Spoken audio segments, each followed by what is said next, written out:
Myself Dr. Bharat Bhosle. I am medical oncologist at Sunrise Oncology Center, and I practice chemotherapy, immunotherapy, targeted therapy and various kind of hormonal therapy in cancer patients.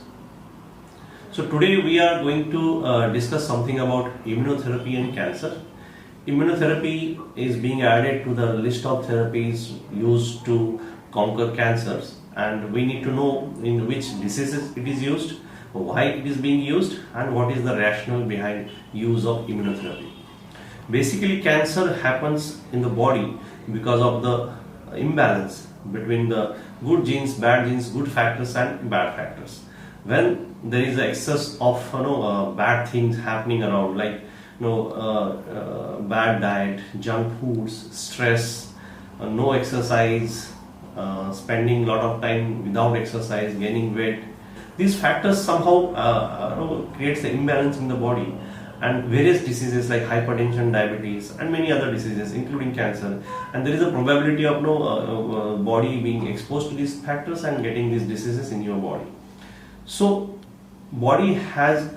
every person's body has immune system which plays important role to fight various diseases, especially if we talk about infections like bacterial infections and viral infection. Body's immune system responds. That's why those patients who have good immunity, they do not develop these infections. Similar kind of thing happens in cancer. Every person's inbuilt immunity or immune cells always make an efforts to hit these cancer cells so that the cancer cells should not proliferate and create tumors inside the body. Now those patients in whom these cancer cells create such an environment so that they keep a brake on the body's immune system, and that is how the cancer succeed in proliferating and spreading to different parts of the body. So somewhere body's immune system is very important to control this disease, and those patients in which this cancer cell evade this, we call it as immune evasion. The cancer starts and spreads. So previously we have used chemotherapy, then we have used targeted therapy, then we have used radiation therapy. In some solid tumors, when the disease is in early stages, we use surgery to cure the disease. Cancer can be cured in early stages with the conventional modality of treatment, but in some patients who have bad risk factors of the tumor, bad tumor risk factors, there is always a risk immediately or years after that the disease, this cancer, may come back. And always the science is evolving to use the chemotherapy in different ways.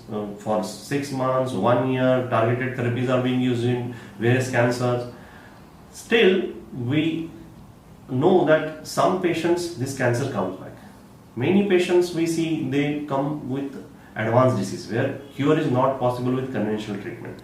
There we use these modalities like chemotherapy, radiation therapy, sometimes surgery to reduce the pain or to reduce the complication, but we know that their cure is not possible.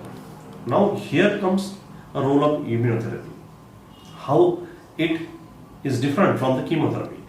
Chemotherapy, these are also drugs, and they go and hit the tumor cells. They directly kill the tumor cells. So we call it as a cytotoxic. So they are toxic to the tumor cells, and that is how they control. So suppose you have a tumor, chemotherapy is given, tumor goes down in size, some patient disappears, some patient is reduces by 50% or more than that. Unfortunately, in some patient chemotherapy doesn't help, in small subset of patient it increases. But in advanced disease, as I said, there is no cure to it.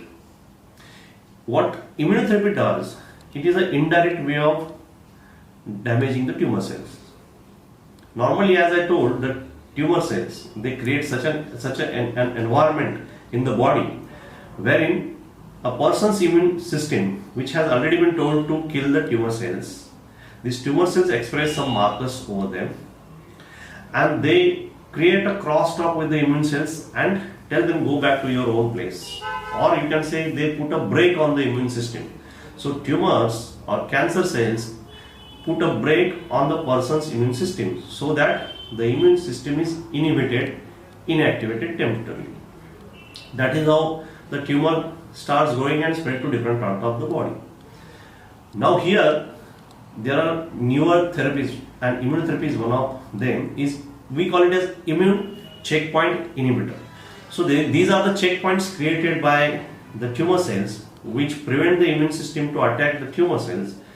These checkpoints are inhibited by these newer therapies called as immune checkpoint inhibitors, so that they remove the brake on the immune system, they accelerate the immune system, and that is how the activated immune system goes, these immune cells, we call these as cytotoxic T cells, these are T lymphocytes, they go to the tumor site and kill the tumor cells.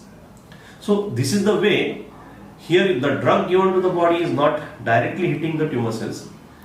They are telling your immune system, they are accelerating the immune system, and that is the way, this is the indirect way of killing the tumor cells. Now this is the basic mechanism where the immunotherapy is different from the chemotherapy. Now chemotherapy, when we used to give, as I told, they directly used to kill the tumor cell. At the same time, the chemotherapy drug used to hit the normal cells also. That is why there used to be a lot of chemotherapy related problems. As you know, patient used to get ulcers, patient hair fall. So these are the side effects, because the chemotherapy drugs, when they are killing the tumor cells, at the same time they are hitting the normal body parts also. Immunotherapy, what happens? They are many a time they are specific to the tumor cells. So they are, immune cells are going and killing the tumor cells. But sometime, in some cases, as you know, the immune system is activated. There is a possibility that the immune cells may not recognize only the tumor cells. They may target normal body cells. So in that case, side effect happens, like pneumonitis, hepatitis. Sometimes the brain is the target of activated immune cells. Sometimes the colon can be a target of immune cells, and the side effect can happen. So we have to be very cautious to recognize this side effect earliest, because if they are not recognized and treated in a proper medicine with the proper medicines, that can create a lot of problems. Now, why immunotherapy can be better to chemotherapy? As I told, even after giving chemotherapy, months or years after the disease, there is always remains a probability that the cancer cells may come back in your body, or they start growing. Here, as you have activated the immune cells or immune system, there is a possibility that those patients who show excellent response or disease control, the activated immune system keeps on checking the tumor cells continuously throughout the body. The only problem is that you have to continuously give this therapy. So there are patients who have took this therapy for 1 or 2 years or 3 years, and after that they have stopped. But they showed good response, and they are still continuing the good response. And there are cases, the live cases, who have taken this therapy, and beyond 10 years their disease is under control. So future is that you have to use chemotherapy, immunotherapy, target therapy maybe together to conquer the cancer.